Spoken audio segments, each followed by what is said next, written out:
आपको बताते चलूं कि वो न्याय जो आया था निर्भया केस में, वो ऐसे ही नहीं आया था। वहां भी स्त्रीवादी विचारधारा के लोगों ने, खास उन महिलाओं ने उनके साथ समर्थन में खड़ी रहीं और पूर्ण प्रयास के साथ लड़ाई लड़ी। नारीवाद इस बात का समर्थन नहीं करता है कि वो पुरुष को कमजोर सिद्ध करे, साथ साथ मानसिक प्रताड़ना ना लेके आए, यातनाएं ना लेके आए, ये भी तो देखना जरूरी है। हम प्रेम प्रसंग जो है आपको विवश करते हैं मौत के उस वो हवा से मिलने के लिए, इसलिए आप सभी से करबद्ध निवेदन है कि प्रेम प्रपंच से बचिए।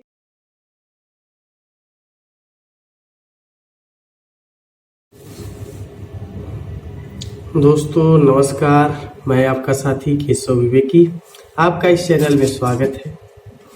पिछला वीडियो काफी लोगों के लिए गंभीर रहा होगा। कहीं न कहीं मैं स्त्री के पक्ष में बात कर रहा था, और स्त्री पक्ष में बात करना एक तरह से ये देखा जाता है अपने समय में, आज के दौर में, यदि एक पुरुष होके स्त्री के पक्ष में यदि किसी तरह से पूर्णतः समर्थन दे दे तो कहीं न कहीं ये कहा जाता है कि वो स्त्रियों के नीचे दबा हुआ है। दूसरी बात, मैंने एक पॉइंट और रखा था कि मैं स्त्रीवादी नारीवादी विचारधारा से बिलोंग करता हूँ। अब ये विचारधारा से आने का तात्पर्य लोगों का सीधा सीधा मुझे लगता है कि यही है कि ये अब इससे ऊपर उठने वाले नहीं, यानी इनकी विचार शून्यता इतना है कि ये नारीवाद और नारी स्त्री यानी कि स्त्री को लेकर के इनके अंदर जो भी है वो इतने में ही सीमित है। एक साहित्यिक चिंतक भी हूं भाई साहब, इसको भी तो ध्यान दीजिए। रही बात स्त्री के पक्ष में बात करना, इसलिए कि क्या बस इतना कि मैं जिससे विवाहित हूं या जो मेरी अर्धांगिनी है, पत्नी है, जीवन साथी है, उसको आकाश छुआ के रखना और खुद को दबके रहना, यह गलत बात है। जब भी पुरुष के सामने बहुत ऐसी चीजें आती हैं जहां वो कटाक्ष में आने लगता है तो यही सोचता है कि मैं उससे क्यों कम कर रहा हूं या कमतर कैसे रहूं, पीछे कैसे रहूं।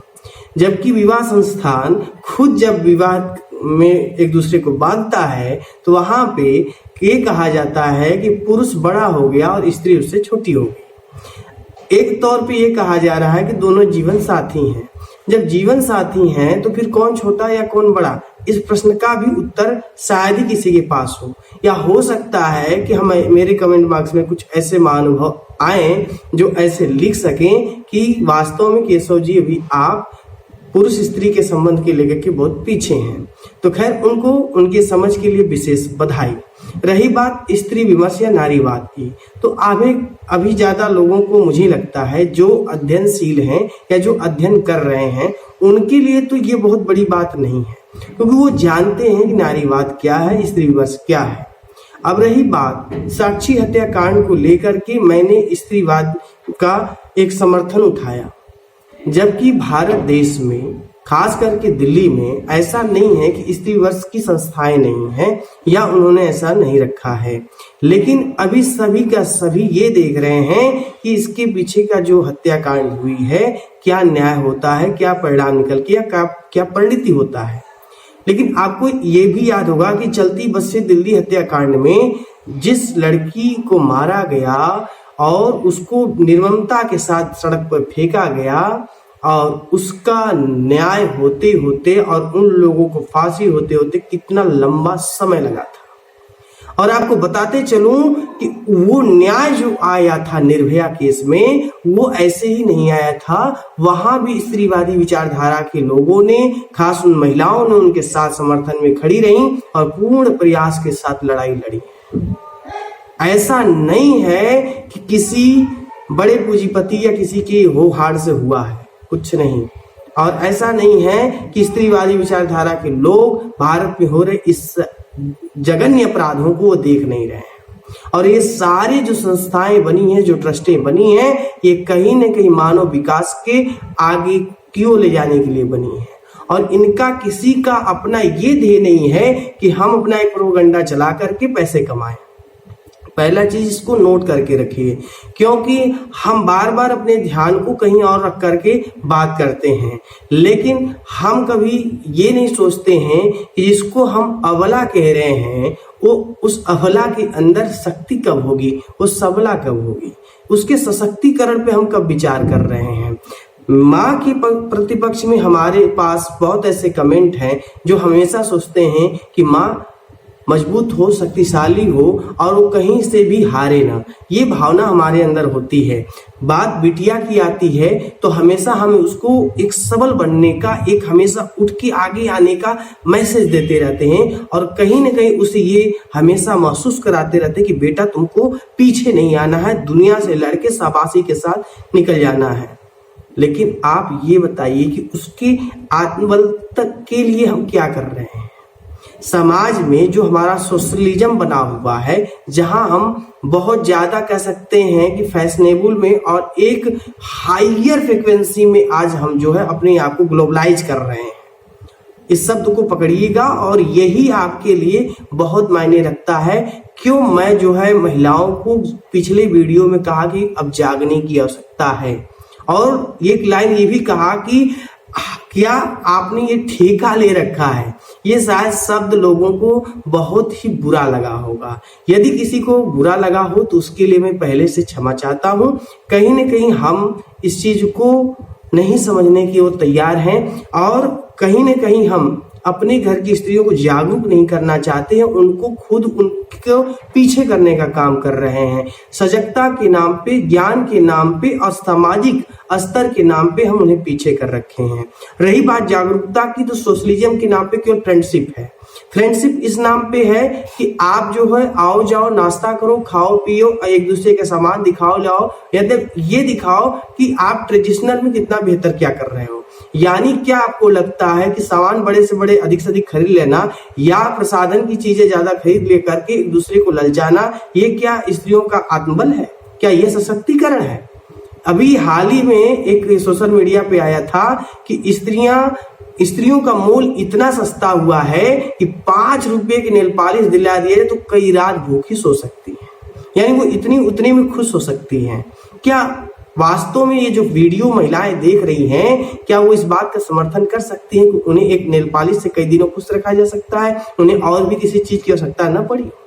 आप इतनी सस्ती हो गई हो, आप इतनी बेमोल हो गई हो। आप अनमोल हो, बेमोल कौन सा शब्द होता है आपके लिए? ये कहीं न कहीं गंभीर विषय है और हमें किसी नारीवाद व्यक्ति के या किसी महिला के विरोध में आके खड़ा होने की आवश्यकता नहीं है। और दूसरा पॉइंट डिनोट करते चलिए कि नारीवाद इस बात का समर्थन नहीं करता है कि वो पुरुष को कमजोर सिद्ध करे या पुरुष को ये सिद्ध करे कि वो खुद में दैत्य है। नहीं, नारीवाद का जो मुख्य विश्लेषण है, जो सामान्य लोगों को नहीं पता है, उन्हें याद कराता चलूं कि नारीवाद इस बात का कभी समर्थन नहीं करता है कि पुरुष का विरोध करे। पहला पॉइंट इसको रख के चलिए कि हम कभी भी विरोध में नहीं है।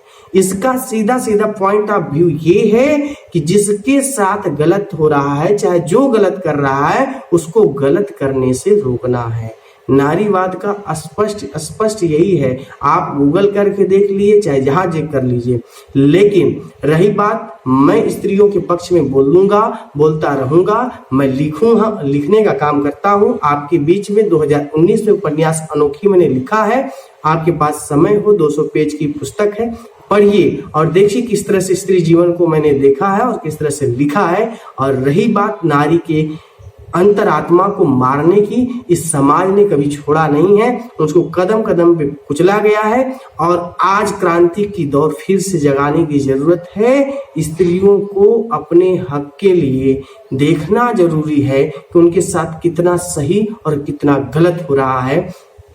आपके घर की बेटी शिक्षा लेने जाए, कुछ सीखने जाए, चाहे वो देश के लिए मेडल ले आए, चाहे देश के लिए नाम रोशन करके आए, लेकिन साथ साथ मानसिक प्रताड़ना ना लेके आए, यातनाएं ना लेके आए। ये भी तो देखना जरूरी है। हम इतना क्यों सोच रहे हैं? क्या है वास्तव में? हम स्त्री के प्रति कितने सजग हैं? ये बहुत कुछ मायने रखता है। तो इसलिए नारीवादी व्यवस्था उन्हें ऐसा नहीं कि कमजोर बनाने के लिए आई है, उनको सबल बनाती है और कहीं न कहीं उनके हक, उनके पक्ष के लिए लड़ाई लड़ती है। और मैं पुनः रिक्वेस्ट करते चलता हूं उन सभी लड़कियों महिलाओं से कि आप आत्मसम्मान के लिए किसी से लड़ाई मत करिए, लेकिन आपके आत्मसम्मान के गौरव का उत्थान नहीं हो सकता। जिस समाज में आपको वास्तव में आपका हक नहीं मिल सकता, उनसे आप दूरियां बना करके चलें तो बेहतर होगा। लेकिन इस बात का भी ध्यान दें कि आपका ससम्मान आपकी परिस्थिति के ऊपर है। आप जहां रहती हैं, जहां आपका पूरा परिवेश बना हुआ है, वहां आप किस तरह से रह पाती हैं और सद्विचार और सद्व्यवहार के साथ चलना ही ये सभी का काम है। एक ऐसा नहीं है कि पुरुष कह रहा है एक स्त्री के लिए, एक स्त्री कहे पुरुष के लिए, ऐसा कुछ नहीं है। सब एक दूसरे से सीखते हैं और आगे बढ़ते चलते हैं। ये मानवतावादी विचारधारा मानव को मानव बनाने का काम है और मानव शब्द आते ही वहाँ स्त्री और पुरुष अलग अलग नहीं होते, दोनों एक हो जाते हैं। और मानव को आगे बढ़ना है तो ये स्त्री पुरुष के खेल तमाशे को बंद करना होगा। और रही बात नौटंकीबाजी करने वाले उन लोगों की जो आशिकी के नाम पे लड़कियों का जीवन बर्बाद कर रहे हैं, उनका खैर नहीं है। इस देश में यदि कानून बदलते हैं और कानून अच्छे आते हैं और साथ सख्त न्याय भी होता है निर्भया के साथ, तो मैं कह सकता हूं कि साक्षी के साथ भी न्याय होगा। और साक्षी क्या पिछले सालों में आप उन सारी केसों को स्टडी कर डालिए जिसमें लड़कियों का ही नुकसान हुआ है। तो प्रेम प्रसंगता से बचिए, जितना हो सकता है बचिए। ये प्रेम प्रसंग जो है आपको विवश करते हैं मौत के उस वो हवा से मिलने के लिए। इसलिए आप सभी से करबद्ध निवेदन है कि प्रेम प्रपंच से बचिए और हो सके तो आप आत्मनिर्भर बनिए। 10 रुपये खुद का जनरेट करिए, खुद कमाई का स्रोत पैदा करिए, क्योंकि स्त्रियों को मजबूत बनाने का, उनको समाज में एक समान रूप पाने का एक ही तरीका है कि वो खुद कमाएं, खुद मेहनत करें, खुद परिश्रम से ले आएं। हाँ, इतना है कि जब वो खुद कमाएंगी तो सामने वाला भी उसके वर्चस्व को, उसकी कीमत को समझेगा और उतना ही सम्मान देने के भागीदारी समझेगा। वरना आज के डेट में खाना बनाना, बच्चों को संभालना, घर संभालना, ये जैसे काम जो आज पुरुष ने नौकरी के बल पर स्त्री को बैठा करके अपना काम करवाता है, वो कभी भी आपके पक्ष में सोचने वाला नहीं है। रही बात, आप ऐसे समाज को विकसित करें जहां स्त्री विमर्श की आवश्यकता ही न पड़े। और रही बात अपने बेटे बेटियों को, तो ऐसी संस्कार अभी से देने की आवश्यकता है जो आने वाले समय में भीषण भारत में उग्र ताप न बनाएं, बल्कि समताप के साथ जीवन को यापन करें और समाज को सुख समृद्धि के साथ देश का नाम रोशन करें और हमेशा देश के वर्चस्व और देश के बदलाव के लिए काम करें। लेकिन अनैतिक बदलाव के लिए हम और आप ऐसी व्यवस्था से हाथ बटोर लें कि दुनिया में कुछ है ही नहीं। हम जितना अर्थहीन काम करेंगे उतना ही व्यर्थ होते जाएंगे। तो आप व्यर्थता को रोक करके देश के सबलता के लिए काम करें, स्त्रियों का सम्मान करें। बहुत बहुत धन्यवाद। जय हिंद, जय भारत।